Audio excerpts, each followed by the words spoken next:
Venny comes in with an advantage, but I want to feel Clarendon College may just be more pumped up for this one.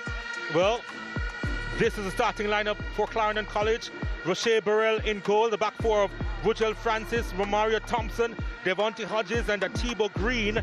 In the middle of the park, Theon Cupie, DeAndre Gadamore and Malachi Douglas, who has 17 goals to his name as well as 13 assists. Up top, Jamel Budu-Ashley, Kaheem Dixon, of course, with 28 goals and 16 assists. And of course, on the right-hand side, their number 8, Christopher Hull, with 12 goals and 14 assists to his name. Yeah, and they'll play the 4-3-3, but it's always fluent from them. You expect them to go. What I think is going to be important is that they play much quicker. I suspect Glenmuir will go with the 4-3-3 as well. Antoine Gooden between the sticks for them. The back four of Brandon Wallace, O'Neill Headley, Tavon Coleman and Ramon Francis. In the middle of the park, Jason White, Denzel Watson and Kyle Gordon, who has 10 goals to his name so far this season. Tajon Cummings with 6, Orain Watson with 8 and DeAndre Johnson, their leading scorer on the right-hand side with 11 goals, the top 3. Yeah, and this is a team that really knows how to win already. They've won the Champions Cup and they feel they can have the measure of this Clarendon College team. I don't think they'll take anything for granted. It's not the type of thing where they went off and celebrate. Coach Peart said it was just one day and they were in. And the good thing about it is that we have the chance to see them one more time in the Olivia Shield on Wednesday. Yes, because a handful they were and more. 6 goals to the good. A statement as to say, we are the best. And they'll have a chance to say it against Mona. Beware. The yellow-blue juggernaut is back, well-tuned, and is rolling along. 6-2, the final score, Clarendon College over Glenmuir High. And what a performance we have seen tonight. They were pressing the life out of Glenmuir in the early stages of this one, with lovely football being played. Dixon starting out the drama pretty early in this one. He was beautiful, just exquisite. That was just one of 3, the first of 3 rather. And if you question anything, don't question his finishing. And then you learn later his work rate is also good. They didn't stop running, they didn't stop pressing. Look at this press from Dixon, forcing the error. We spoke about nerves at the start of this game. Glenmuir were rocked back. Hull with the ball inside, and then at the back post, Ashley with a thumping finish. Yeah, it's not an easy finish there. The goalkeeper came and he had to keep his nerves just to, but he went for pace and height. A decision made in split seconds there. Yeah, you could see him definitely shaping up to go top. The roof of the net. Dixon was on it, started it looking to finish it, but Ashley was good at that near post. Can't fault the keeper on it. It was a good finish. A call for calm, but CC continued. Delightful stuff, wonderful, exceptional. The boy Dixon from Trenchtown to Chapelton, they celebrated that goal. Yeah, that was a really good goal. He just weaved his magic there, showing his nifty footwork and just drop on the shoulder. And then the finish, as we all know, none better than him this season. And you struggle to find better than him over many seasons in the past. He was running for his life after every single goal. But the Trenchtown boys weren't finished at all in this one. Look at this build-up. The overlapping run, spotted. The delivery inside, no issues. Ashley, Budu Ashley with the second of the night. Well, that's a beautiful finish. I said at any level you see that type of header and you have it as top draw. Yeah, really met it well. Goalkeeper, no chance. And the glancing header nestled into far corner. Yeah, you've seen that, boy. The blow down there is suggesting, yeah, nothing I could do. Well, they tried to get back into this game. They had to. Cummings did really well. And after all that confusion, deflected across the line by Romario Thompson. Yeah, Romario Thompson. Yeah, and he held it up. He said off his chest, nothing he could do about it. It just came to him inadvertently. And by the time he could react, it was in the back of the net. But immediately, not too long after that, Clarendon College says, okay, we change gear. Yep, and look at how they changed gear. I mean, there are other chances, but we only have time to show the goals, and that was sublime from Glenmuir. That was a rasping drive there. Once he cut inside, only thing eyes for goal. And from the other angle, always going away from keeper. He swerved away from him, and there's nothing, absolutely nothing. Tin air was all he got. Glenmuir kept trying. Many thought it was too little, too late.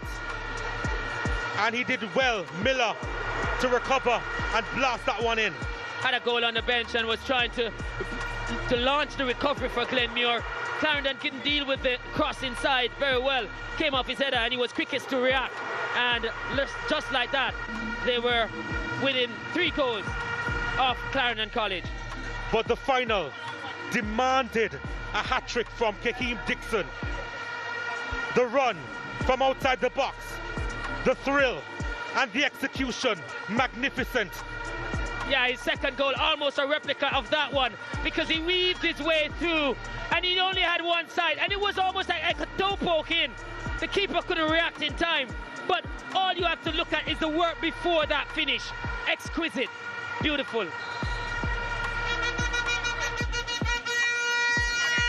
Let's look at the stats. They were pretty one-sided. Clarendon College with 23, 11 on target.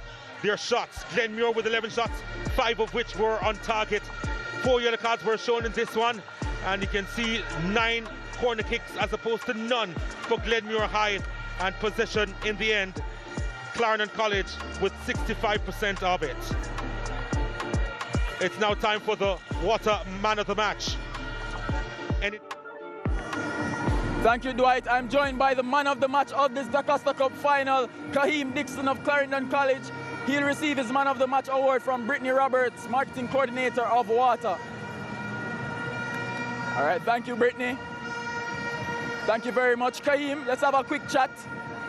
You're champion once again, 2 years running now. You're dancing. How happy are you to be champion once again? Very happy, very, very happy.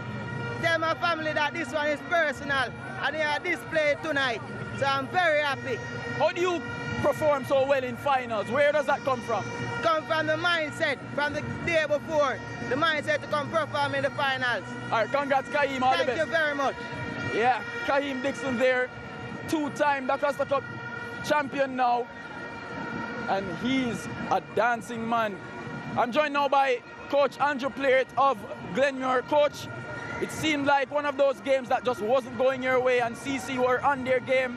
You started to fight back in that second half, though. What do you think about the game, though? I thought the worst possible start. We planned for them coming high up the field. That's why we had 2 strikers. But poor decision to play the ball short into the middle of the field.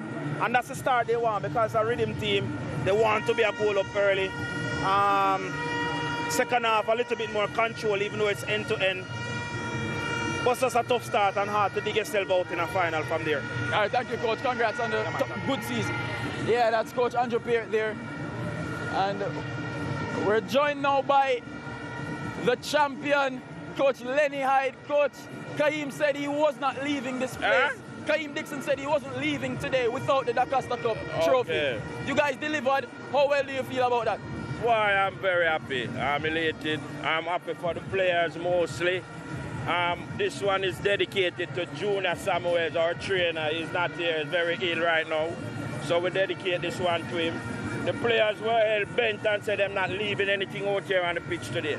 They worked pretty hard from the start. That's how we pumped them up for this game. And the last the other day, make it a more hungrier this time around. And you see how they display today. All right, congratulations, Coach. Go and celebrate with your boys now. Thank you. One of the best performances. Wow.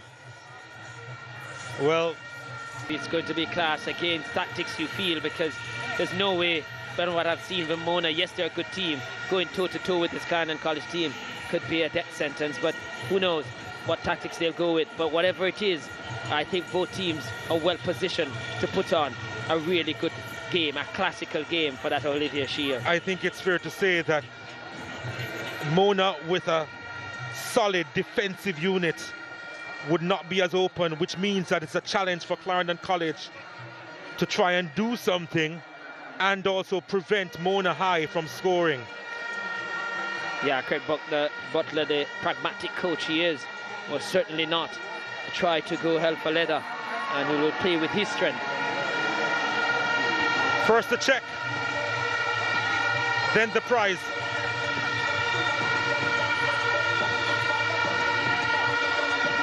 They are loving this moment because they feel it's vindication. That's exactly what it is, Donald. Vindication for them.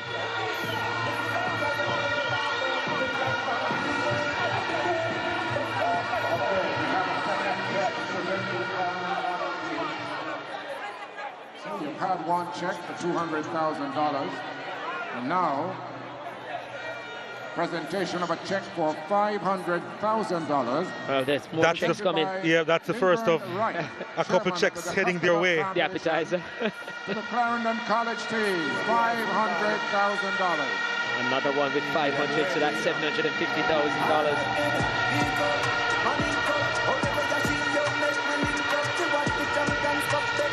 Now, ladies and gentlemen, the presentation of the DaCosta Cup by President of ISSASBF Wellington and Brittany Roberts, Marketing Coordinator, Water. The DaCosta Cup. Here's the prize. To the boys from the hills of Here is the prize. Clarendon College. This is what their hearts wanted in lifting the DaCosta Cup for an 11th time. Chapelton once again celebrating at the Mecca of Jamaica's football. They had put on a footballing clinic tonight. What a night for those boys.